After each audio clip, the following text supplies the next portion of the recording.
Hello, ladies and gentlemen, and welcome back to the Ultimate Doctor Who Marathon. This is the show where we take a look at every classic Doctor Who story plus a bunch of big finish audio dramas, one episode a day, 7 days a week. And today, on the 5th of August 2019, we are starting a look at the fourth story of season 17 of Doctor Who, Nightmare of Eden, starting with part 1. Now, what's important to note about Nightmare of Eden is that it is a story written by Bob Baker, who last time he wrote was Armageddon Factor. He's written for Who before, but this is the first and only time he writes for Doctor Who without his writing partner Dave Martin. They basically, I don't believe they had a falling out. I believe David Martin just didn't want to write anymore. So it's like, um, you know, he so basically, so basically the you know the he basically decided that Bob Baker decided, right, I'll go on. I think the idea is that he wanted he basically was just tired of writing Who, so Bob Baker kept and wanted to continue writing Who. So nothing. This wasn't anything sad. So Nightmare of Eden is the only story to be written by Bob Baker and not Dave Martin. Which is one. It's weird just seeing the credit.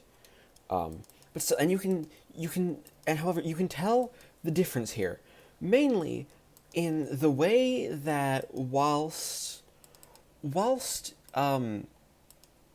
Baker and Martin, Bob Baker still does a really good job with the ideas here.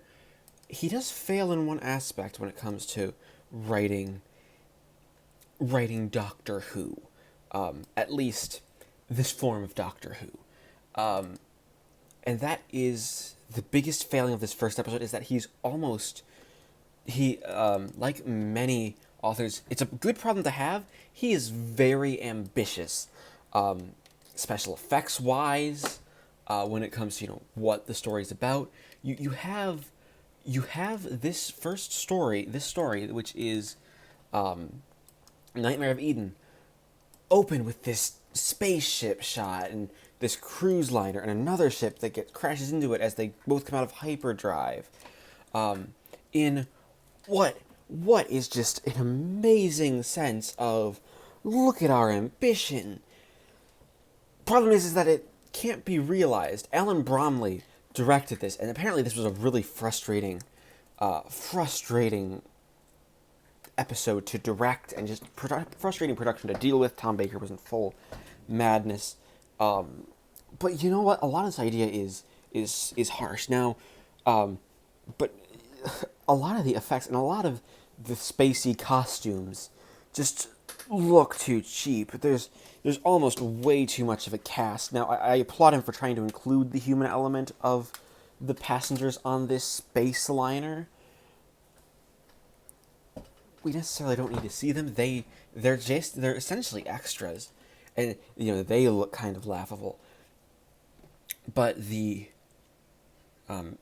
story itself, one,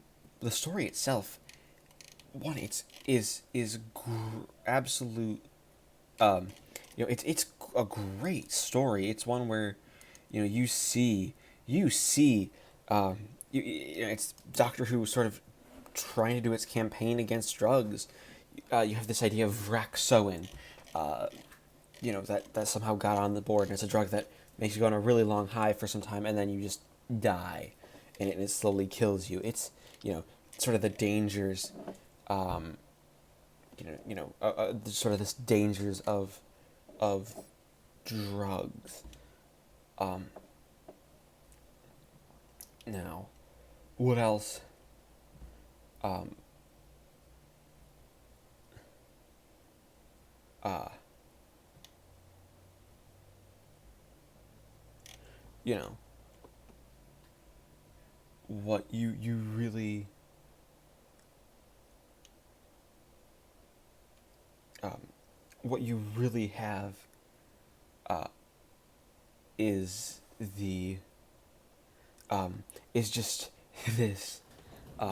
You have this great story, like Tom Baker and Lalla Ward are great together. David Brierley is okay as K9. But also, you have this really dark theme punctuated by some great humor. You have this zoologist who has this CET machine, which is basically a matter transmitter. They have like a bunch of environments and ecosystems living on computers. Basically, it's a zoo in a box. And there's someone hiding one of them called Eden. And the big cliffhanger is there's the doctor and this captain get attacked by a mandrill, which is one of the villains, the Doctor Who monster of this story. Even though this isn't necessarily a story that needs a Doctor Who monster, but it's Doctor Who trying to take a stand and doing it in a very entertaining way. You have some great lines like Trist, who is this xenobiologist character, who has this crazy accent. Oh, he died. Well, how did he die? He died. There's just these amazing lines. It's punctuated with snappy humor.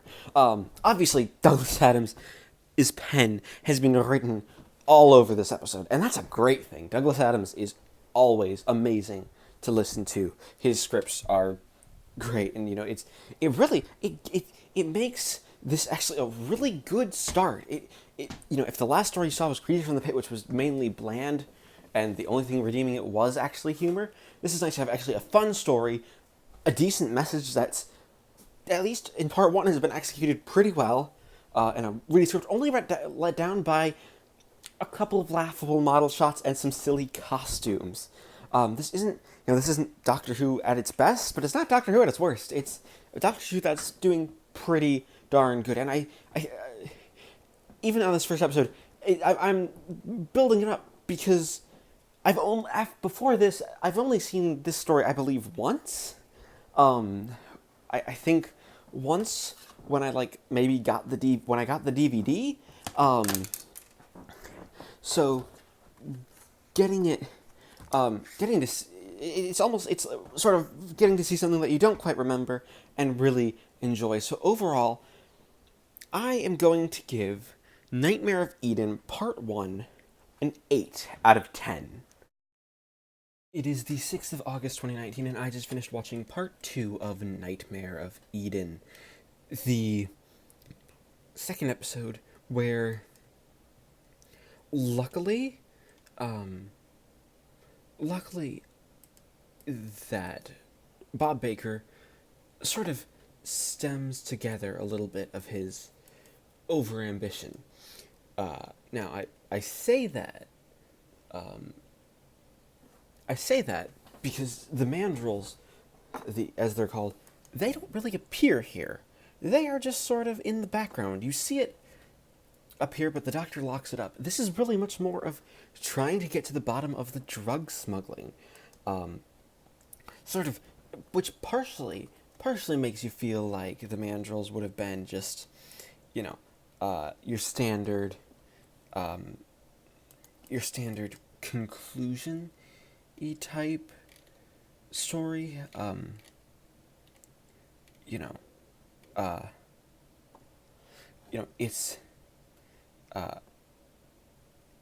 It's one of those stories where the you have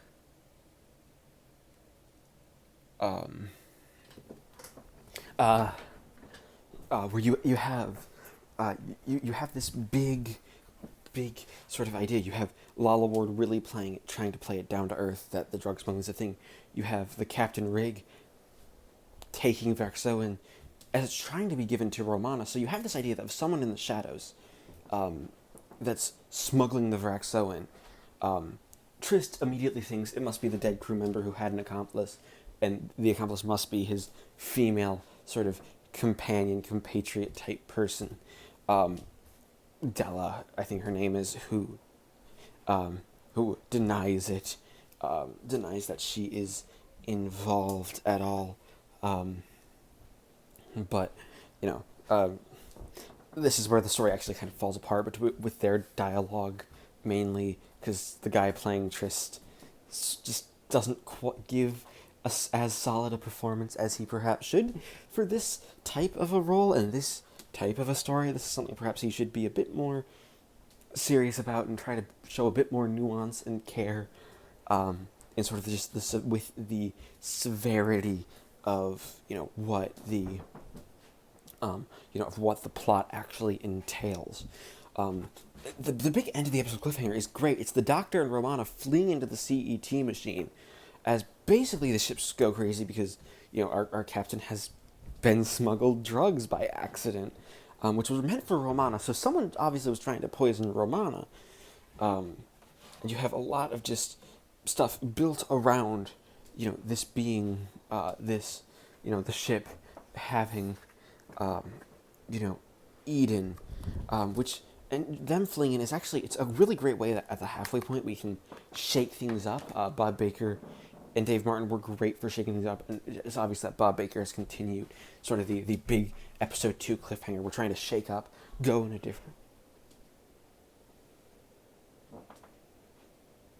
different direction to give the story something new and give it something perhaps a bit more interesting, and keep the story moving. It's keep the pace going, at a good pace. The pace itself needs to be moving along, and staying interesting and giving us characters and fun action, and it's something that it actually does a great job of doing. And it's something that I believe that that Bob Baker does a really good job on. You almost sort of forget that K9 is in this story. He's here, but he doesn't have much to do. It almost feels like they were like, we're just going to write a little bit part for K9. K9 doesn't need much to do in this story, which is genuinely kind of sad, because David Riley almost started to try to warm up as K9 here. He started to feel more warm, and very much, very much is really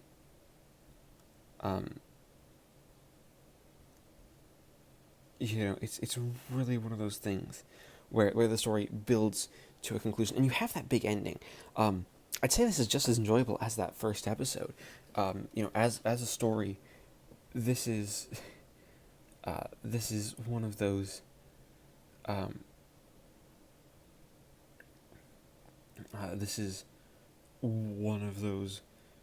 stories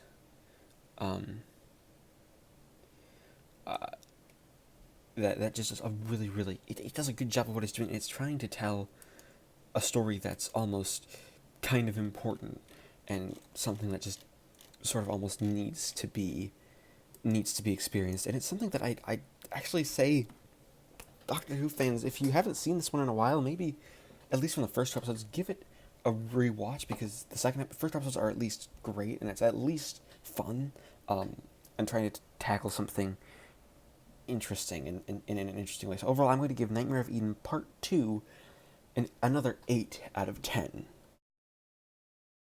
It is the 6th of August, 2019, and I just finished watching Part 3 of Nightmare of Eden. Now, Part 3 of Nightmare of Eden is where the story starts to take a bit of a turn for it loses a little quality. Bob Baker has very obviously only written enough to sustain about half the story or so. It's mostly an episode where you have characters. You have a lot of really good stuff while the Doctor and Romana are searching through Eden. You have monstrous plants and a bunch of great imagery, but you don't actually have a lot of it that builds up to the narrative until you get to this hideaway where Stott, the lost member of the crew, is, who apparently wasn't smuggling Vrexoin. He discovered it and he got himself locked on the CET machine in a way that's not actually explored very well. It's not explained. It's just sort of like, yes, this happened. This is a part of the story. It's not like here is how A led to B, and we get to here. It feels like Bob Baker is making these leaps just to try to get the story to go places, which is something that I think is a bit it's a very weak element of the story. The story could easily go places without this. You could have had the idea, and it feels like he's just trying to kind of subvert the expectation of Stott being a villain, being the villain of the piece, the evil drug smuggler, the big bad. And you have a lot of this episode sort of not entirely doing the drug smuggling plot, but trying to basically build us towards the conclusion of getting the ships separated, getting them, pulling them apart. They've been stuck together for so long, it's time to separate them. And in separating them, you have what is what serves effectively as a good plot, and you really have the drug stuff come in periphery as you see Rig gets killed by a space cop. There's this whole space cop subplot because the Doctor and Romana don't have papers that is almost a bit too... It almost complicates things a bit too much. It's like, oh, you don't have papers, you must be the drug smugglers. And, the ones responsible for getting the Vrexoin on the Empress. It's all a lot. Like, the big episode ends with the Doctor running towards the camera and kind of fading away as the ships separate, and he sort of gets... I think the idea is he's being torn in between the two ships. It all gets a little convoluted. I will praise quite a bit of the direction. Now, the Mandrill, as seen at the end of part 1, was a bad costume, and generally just a bad sort of take on, a villain. It's not the most interesting idea. It's not a very good element of the plot. But the Mandrill scene here in the forest sets where the lighting is darker, it's more claustrophobic because you have these trees, as it's kind of a small set, but Alan Bromley is doing a good job of trying to use his sets as best as he can to get things together, and really giving it its own space. You see the glowing green eyes, and you sort of see its outline. You don't quite see it. It's almost kind of an effect like Planet of Evil, and that effect really works. It's an effect that you don't necessarily see too often, but it's interesting enough and it's close enough together where that you can get the idea of here's what they're going for.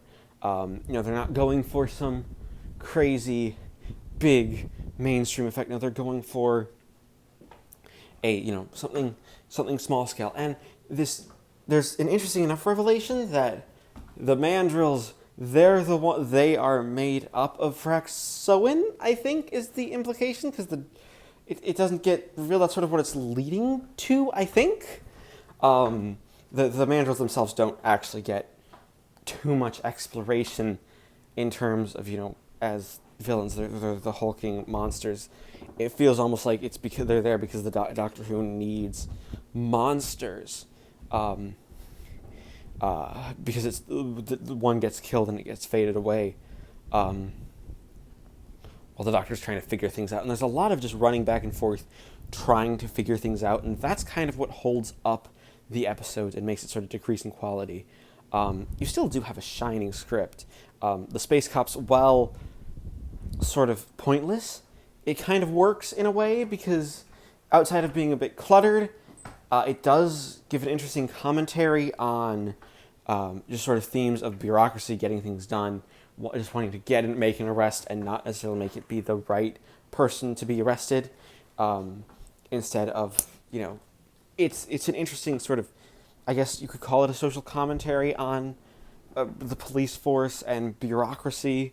Um, and Trist is still a fun character uh, to to explore and be around, as he's basically as he is basically building everything up, and and really being a fun character and being over the top and crazy.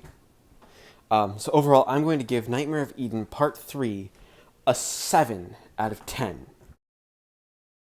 All right, it is the 7th of August 2019, and I just finished watching Part 4 of Nightmare of Eden, the concluding episode. Part 4 of Nightmare of Eden. It's a good episode, don't get me wrong, but it's where the mandrels get their worst outing, and why they fail as a Doctor Who monster, because, well, they look almost cute and cuddly. And that's kind of the point, because they're not actually supposed to be fierce. Yeah, they're fearsome, but when you kill them, they disintegrate into drugs. Vrexo, and it turns out that Trist is the drug dealer, which is a bit of a leap, though the logic they use behind why he was dealing drugs actually is overall pretty sound. He's doing it so he can fund his expedition. He wants to try. He's trying so he can go and be a bastion of science, and all the basically he's looking for a noble pursuit. Said noble pursuit that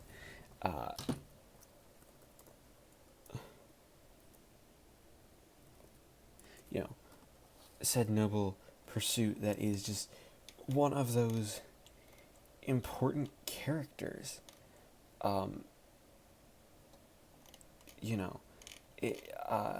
It's a character that a real this character that just sort of exists to kind of build to try to build, I guess, a better life for himself and some of human knowledge. And he gets his comeuppance, but he also does some pretty evil things. He's working with the with the character that with the character that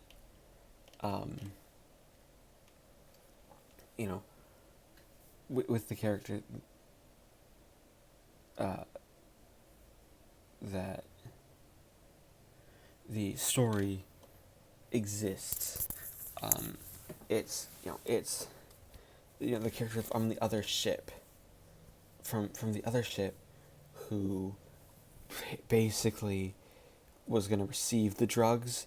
They were doing a handoff, and the whole ship's coming to crash together is the big sort of problem why they sort of stopped, and it created that dimensional matrix. There's a lot here to take in with that. It's very much a story about sort of what happens when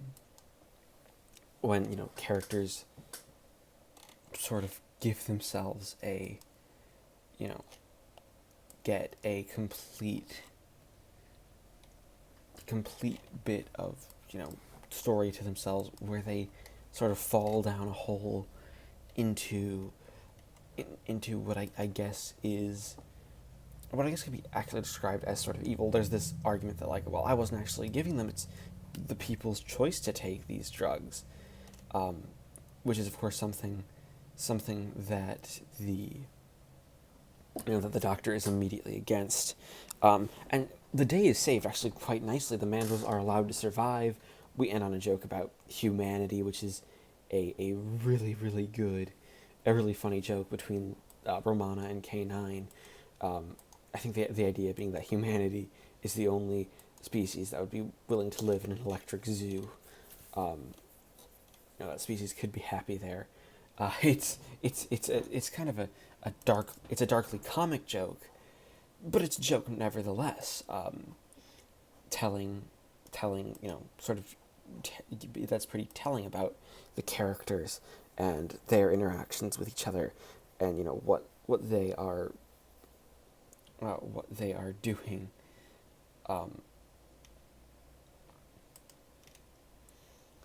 Yes. Um, you know,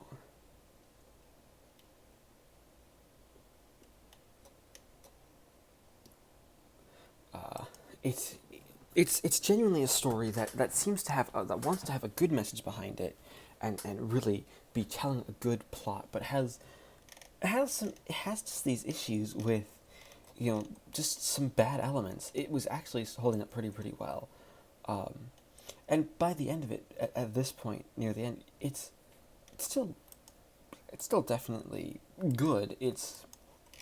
I still even call this a good episode, if if a bit if a bit um you know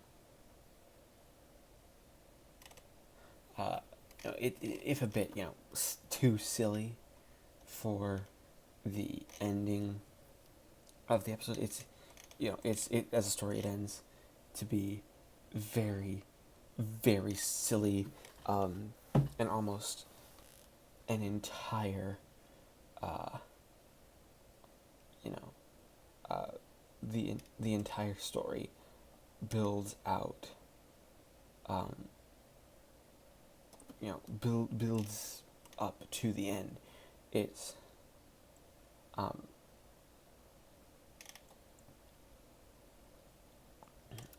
it's one of those really, really good endings, but it could, it just could be better. It just has a lot of issues. Like, the direction in this episode is flat, partially because it's not the it's not the story that it started out as.